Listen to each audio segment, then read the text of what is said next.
Welcome to the Pint Glass Football Podcast.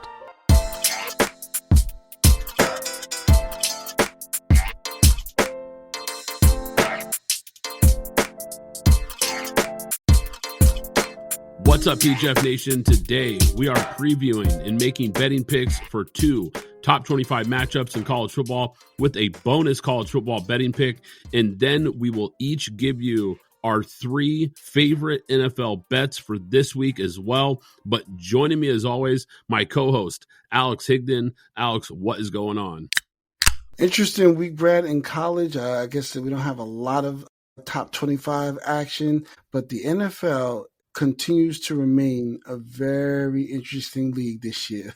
No clear-cut favorites. No one's decided to take the helm and run with it. So it's like everybody's in one big pack right now in each conference. You know, you could almost say the same thing in college, though, Alex, because outside of Ohio State, which is really dominating week in and week out, looks like the number one team, outside of them, you have this big group of contenders in college football. And then, like you said, the NFL, it's kind of the same thing, just a lot of parity in both these sports right now, making it wild and entertaining for sure, because you just don't know what to expect week to week. But we're going to do our best to predict what's going to happen here. Let's start with these two big top 25 matchups that we have here, both in the SEC. I want to start with Ole Miss and Oklahoma. Oklahoma is a 4.5-point favorite. And Alex, look, I think Oklahoma can run the ball versus Ole Miss. Georgia was able to carve them up on the ground. And look, I don't think Oklahoma's as good on the ground as Georgia is, but this is a team that can run the ball. And look for John Mateer to be a problem as a runner as well. You know, John Mateer starting to get healthy again, and Ole Miss struggled when they played Gunnar Stockton last week with him running around and making a lot of plays on the ground. I think John Mateer is more dangerous, and I think Oklahoma's defense is legit and could get some big stops in this game. So give me Oklahoma at home to cover the 4.5. What do you think about this game? Yeah, I don't think John Mateer is going to run around. I know that he is getting healthy, emphasis on the but yeah, I don't see it. I'm gonna go the other way. I'm gonna go the other way on this one, money line. So you like Ole Miss outright. So you're not taking the plus. You don't want the plus 4.5 here. No, I'll take the money line. Oh, okay. Confident. I like it. Ole Miss on the road. Look, I could see it. They've been good. The one thing for Ole Miss is that offense can be dangerous. So if they get it going here, I just don't know how potent that offense is going to be against this really good Oklahoma defense. But, you know, I'm never going to doubt Lane Kiffin and his play calling. They certainly could get it going here, and that could be a problem. Let's shift here to Missouri at Vanderbilt. Can you believe, Alex, Missouri Vanderbilt is the ESPN College Game Day? This, to me, Alex, is a national respect game because these are two programs that are on the rise, and these two programs are looking to crash the college football playoff party. And for me, I think it comes down to which team runs the ball better and wins the time of possession battle. I think that's going to be big in this game because both teams, they want to play a similar style of football. Ball control, you know, ground game, physical up front. I think Missouri running back Ahmad Hardy is going to get it going in this game. Now, look, I love Diego Pavia. I love this kid. Great story at Vandy. But Bo Pribula is one of the most overlooked quarterbacks in the country. I like Missouri here. This game opened at Vandy as a 3-point favorite. It's already shifted to Vandy as a 2.5-point favorite. I'm going to follow the money here. I like Missouri plus 2.5 here on the road. You know how they always say that we don't disagree. Well, I'm going to disagree again here. I think Vandy has really put a foothold, at least on this season, that they're just going to push all their chips to the table. Now, down the stretch, they still may perhaps miss the playoffs when you get through the last 4 games after this one. But I'm definitely going to take Vandy money line here once again over Missouri. Look, I've got a bonus bet. I know you have a bonus college football bet as well. So for me this week, I like Washington minus 4.5 versus number 23 Illinois. Now, look, Washington's only losses this season are to Ohio State and Michigan. No shame in that. This is a team that I think is a little bit undervalued right now, and they have a big time home field advantage. This is a tough place to play. DeMond Williams is a dynamic dual threat quarterback. I've talked about him on this podcast before. My comp for him is Kyler Murray. Kind of reminds me of Kyler and what we saw when he was running around at Oklahoma. This is a very good under the radar game for Saturday. And I'm going to, like I said, I'm going to take Washington. You know what, Alex? I'm going to take a page out of your playbook. I'm going to take Washington money line versus number 23 Illinois at home. I don't want to lay the 4.5 because I think Illinois is still a very good football team. It could make this close, but I'll take Washington in the money line pick. Okay. Well, Brad, I actually have two here. Finally, I complained about it on the last pod. Finally, BYU goes down. Iowa State. I'm taking the 2.5 in Iowa State over BYU. Somebody has got to beat them and get them out of here. I'm sick of BYU. Another one that interests me, the LSU Texas A&M game. I don't like the fact that the line is only 2.5, given how LSU has played. Vegas knows something. Give me LSU in the 2.5 over A&M, and I'm going to take the money line as well. Yeah, that is interesting, especially because Texas A&M has looked really, really good. LSU's been shaky, so you're right. That's a surprising point spread in that game for sure. All right, let's shift to the NFL. Our three favorite NFL bets. Alex, my first one, I like the Broncos to lay 3 points versus Dallas this week. Look, I think this is a letdown spot for Dallas. Denver has a top 10 defense, one of the best home field advantages in the NFL. This has always been a tough place to play, and I think this is going to be a much tougher task for Dak and company to go up against. Now, I think Denver should be able to get some pressure on Dak. I think that they're going to give this Dallas offensive line some problems. And as good as Dak has been, he has struggled a bit when under pressure. I think Denver's defense is going to come to play. And this is also a defense that is great on third down. So that's the matchup I'm circling here. And I'm going to take the Broncos at home to cover the -3. Okay, I'll give you one of mine. And I could hear everybody laughing.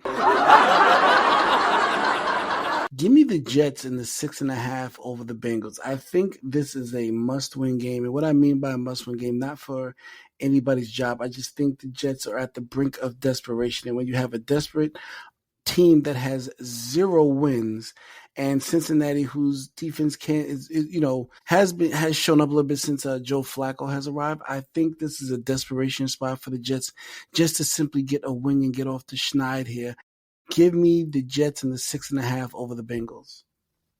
Yeah, 6.5 is a lot of points for sure. And I do think this is a desperate football team, and they're making the change at quarterback, which I think could really help them here. I think Tyrod Taylor could give them a little bit of a spark on offense. So I like that pick a lot, actually. Next NFL pick for me, Alex, I'm going to take the Texans -1 versus the 49ers because I think this is a bounce back spot for Houston. And I think you combine that with a natural letdown spot for the 49ers after they just came off of a big win. Houston coming off of an embarrassing loss. I think the Texans defense is legit. Now the offense has big time question marks, but that defense can play. And I think the 49ers are going to have a really hard time running the ball on this Houston team. And that means trouble for Mac Jones in the offense because I think they're going to be in a lot more 3rd and longs. And that's not where they want to be in this Shanahan offense. So I'm going to take the Texans to cover the -1 versus the 49ers. Yeah, interesting line there. Like all the injuries in that Texans defense, which still does show up in 49ers being so injured on defense, they won't be able to put the pressure on the Texans, and CJ Stroud will have some time to throw. Here's another one that may stun some people. Give me the Browns in the 6.5 over the Patriots. Now, yes, the Browns are all over the place, but one thing's for certain and two things for sure. That Browns defense comes to play. I know Drake May's been on a run, but I think he's running into, in terms of the defense, a buzzsaw, and he's gonna have some problems here. The Patriots barely have a running game for the most part. They won't commit completely to Trey Benson. They still kind of flip-flop all over the place in terms of the running back situation. The Browns can apply pressure.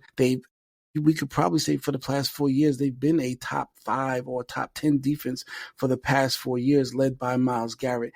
Give me the Browns in the 6.5 over the Patriots here. My last pick here in the NFL, I'm going to take the Pittsburgh Steelers +3.5 at home versus Green Bay. Look, Steelers have extra time to prepare for this game coming off of the Thursday night football game. So you get the mini bye week, gives them a little more time to get healthy, to get right. And they're coming off of what I would call an embarrassing Thursday night football loss to Joe Flacco and the Bengals. So this feels like a bounce back spot for Pittsburgh. And if you look at Mike Tomlin against the spread as a dog at home, getting over 3 points, he's 9-2-3 all time. So these are the kind of games when you want to back the Steelers. This is a team that's going to come in very, very motivated to bounce back. So I like Pittsburgh there getting over a field goal at home. Right. And from lastly, but not least, I mean, this one is probably a layup, but maybe some people don't see it as a layup. We know that Jaden Daniels is out. We know that Terry McLaurin is out. We know that Deebo Samuel's out. So this puts the Commanders in a tough spot. The Chiefs turning the corner, looking to make a series to maintain pace with what the Broncos are doing. Give me the Chiefs, and I'll lay the 12.5. That's a lot of points, but again, without their main cogs playing, I'm fairly comfortable taking the Chiefs and laying the 12.5 here over the Commanders. I'm not going to lie, Alex, that's a stay away game for me just because I like everything you said there. It all makes perfect sense, but it feels like I'm walking into a trap because it's such a big number. I could see a backdoor cover there. And actually, as great as Mahomes has been, he typically doesn't cover these big spreads. If you look historically, a lot of times these big spreads, they end up being the wrong side. Like they'll win the game, but usually they don't cover these big numbers. So that makes me a little nervous in this matchup, even though, like you said, Washington has all kinds of injury issues and the Chiefs seem to be clicking right now. So don't get me wrong. Wouldn't surprise me if the Chiefs kind of pour it on here and pull away and end up covering. But that's why this game stay away from me. But I do like your confidence with that pick. And you know what, Brad, before we get out of here, let me just ask you about one more game that I found very interesting. Tampa Bay coming off of that big loss to Detroit. They're only a 3.5-point favorite in an away game with the Saints. That's a very interesting line. Only 3.5. I know the Saints are scrappy and they're fighting at 1-6 still, but I would think that the Buccaneers would want to right the ship here, and this line would be a little bit bigger, probably maybe around 6.5 or maybe even 7. But 3.5 is a low number there. Yeah, that's an interesting one because the Saints getting 3.5 points as a home dog, that might be a stay away spot for me as well. And because the Saints, even though their record is 1-6, they've been a pretty competitive 1-6. They haven't had a lot of blowout losses. Buccaneers are a little banged up. That game makes me a little nervous. And the other factor that you always have to look at is it's a division game. And we know these division games tend to be a little tighter than the average just regular NFL matchup. So yeah, that's an interesting one, Alex. I don't know if I'd be willing to lay the points there. That's definitely interesting because on paper you see 5-2 Bucks, 1-6 Saints. You would think that this would be a bigger number. And I think that number is hovering around 3.5 for a reason. And I think it's because Vegas knows that the Saints will find a way to maybe keep this close. That is going to do it for today's episode. Hope you enjoyed it, PGF Nation. Make sure you subscribe and follow on Apple Podcasts, Spotify, or wherever you get your podcasts. Check out the YouTube channel as well. But once again, I'm Brad Fowler. He's Alex Higdon. This is Pint Glass Football, and we'll catch you next time. Thanks for listening to the Pint Glass Football Podcast. Be sure to subscribe and follow us on Twitter at PGF Podcast.